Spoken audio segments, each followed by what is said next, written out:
He tried to go back out there for one more rotation and he was just battling, so it was pointless. And we had a fresh guy that we could bring on. I don't think I'm not sure if he's ever been subbed before, but for him to put his hand up to say his back's just a bit too sore at the moment and give Banksy a go was a credit to him. Welcome back to Footy Classified. It was a sad day for Dustin Martin yesterday, subbed off Caro, and it was a sad day for most Richmond fans, unfortunately. Yeah, I think coaching from the sidelines has been an eye-opener for Adam Uze about, what's going on with the leadership at the club, and I think it's made him more determined than ever to stay on the boundary and stay down and not up in the box to continue to try and change that mindset. Who's the standout captain then? Sorry, it's off the rundown here, but who is there someone that stumps out there? Well, I'm pretty happy with Toby Nankervis. I mean, Toby Nankervis has been pretty good, I think. He did all right yesterday. But if it's not, who replaces him? Yeah, it's a good question. Yeah. I mean, I would have said maybe Liam Baker. Yeah. But, Liam Baker might not be there next year. Adam Uze have it in him to sit down with Dustin Martin and have a hard conversation about his future? Because we've discussed this at length and I've written about it. But absolutely he does. Absolutely he does. I'm just observing from afar clearly, but for him to say it was a credit to him for being subbed out, he's been very complimentary of some poor performances this year. There's the drop-off for Dustin Martin. And he had a shocker yesterday. It is a little bit. It's not the first time. He had a shocker in his game of 300 as much as it was a great occasion. But I think that gentle but firm conversation needs to be had about his future, and I hope Adam... How would you do it, Kane? I just think, like, Ken Hinkley did it with Dom Cassisi and myself. He says, look, I don't want you finishing your career playing sample. You've been too good for us as a player, so when it gets to the time where I think you are looking that way, you're finishing. I'm not putting you in the... I hope that is the discussion that they have with Dustin Martin, because watching him yesterday... It's becoming a little bit sad. You don't want what's happened to Rory Sloane or Tom Hawkins to happen. He's not going to go. No, but you don't want a coach who's been in the place for 5 minutes coming out and bagging the best player in your history. Not bagging. It's got to be gentle. So he's got to say all the right things publicly, but behind the scenes, there's no way they're offering Dustin Martin a new contract on the stuff that he's dishing up at the moment. So I personally think that Dustin Martin, like the conversation and the decisions were made months ago about how he was going to finish his career. I'm more interested in what they do from a trade perspective. What was it, Sam? You talked about...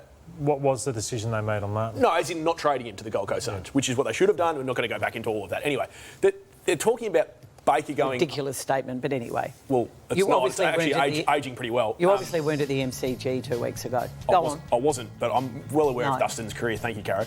So they're three top-paid players. Tom Lynch is on 1.3 in a heavily back-ended deal. Dustin Martin, we know, his contract will be out as of next year. That won't be in the TPP. Shai Bolton is a player, Cornsey, who fascinates me because they're talking about letting Rioli go to the Gold Coast Suns. He'd be leading their best and fairest right now, or maybe him or no, they're not. Nick the Gold Coast Suns know that Rioli will not be traded under any circumstances. That's what I'm told. Okay, well then I think they've got to have a really good look at trading Bolton. Who has some interest from Fremantle? Yeah, I mean, Fremantle I would think would give a lot for him. Purely as a value, I would think he'd be worth 2 first-round draft picks, maybe 2 picks inside 15. Is he playing like $1 million player right now? I just want to show you some clips on Bolton because we have touched on this throughout the year, but he misses more easy goals than any talented player in the game I think I've seen. Like the amount of snaps that he has, terrible. But not just that, Caro. Like he has snaps, and if we've got the vision, I'm not sure, but he misses from 10 metres out with his snaps. He happened again yesterday. He missed a set shot from 15 metres out. I see it time and time again. So I think once again the easy question and statement is let's trade him, but he has to take some ownership that he has to be better. Would you trade him? I'd look at it. I'd look at trading Rioli as well. I think Richmond is at rebuild mode. Let's not get rid of every senior player, but they need to go to the draft and need to go to the draft. But Rioli's been giving more than Bolton this season. Is that a fair comment? Yeah, but Bolton is a better player than Rioli. You've got to keep the they're ones. in reset mode. Yeah, but you got to keep. If Bolton wants to stay at your club, you're not trading Shai Bolton, in my opinion. If he wants to be there when others maybe don't. On the Blues, I think that they're relying on their best more so than ever, and this is why I think Bossi's coaching far better. I think it used to be Owies, Curnow and Mackay. It's the only ones that scored. They used to score. That was a percentage, 39.3. They're now getting higher up the ground and players are getting out the back. Like Holland's now kicks goals. We've got 7 out of Fogarty and also Fantasia yesterday. Yeah. I think it's because they are playing different and they're playing far different. It used to be so predictable, Kane. How often did we show?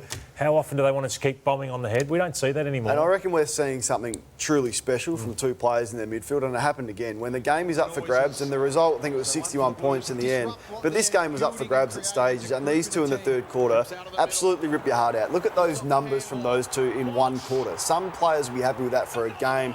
Cripps 16, 3 clearances, inside 50s and goals. You mentioned how reliant they have been in the past on those key forwards. Now their midfielders are kicking goals. Walsh hasn't been a goal kicker, but now he is. Cripps has done this in the last 3 seasons where he's gone forward and kicked 20 plus in seasons before.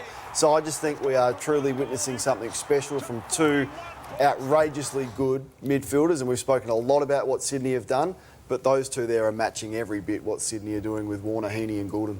Sam, a Sydney-Carlton grand final is looking pretty compelling, isn't it? I would think so. I mean, being at the MCG yesterday, I don't think the Blues have played anywhere near their best footy in 2024. They've got so much upside. I think they're the best team in it, personally, at their best, but Sydney are going to finish top. They're going to have 2 home finals at the SCG. You think Carlton are better than Sydney? Yeah, I do. I think their best is better. Just on the Swans, how do you stop them and how do you stop their big three? And I think it's the scoreboard. Just focus on the scoreboard first, and that's what Fremantle did yesterday. No goals. So you see that Warner averages 1.7, didn't kick a goal. Goulden 0.7 goal. Heaney. So if you can put pressure on Logan McDonald, Joel Amati, Hayden McLean to score, I think that's a big starting point. Easier said than done, but well done to Fremantle yesterday for keeping them goals. What did you make of Nat Fyfe's new role, Kane? It was good coaching. Yeah, you got to find a way for players to impact, and that wasn't for Nat as a genuine midfielder forward. So yesterday he went to Heaney. I thought it was more of a pseudo role, more so than a hard shutdown. Look, he had 6 kicks, and he's clearly not the player that Nat Fyfe was. But you don't like Nat Fyfe? No, I love him. I just think that it's a bit of a fall from grace, isn't it, from Nat Fyfe to now be a tagger and everyone's lauding the performance. He's lucky to be getting a game. Exactly. A few weeks if ago, they found a role for him and they think he can do that ongoing, then I hope it goes well.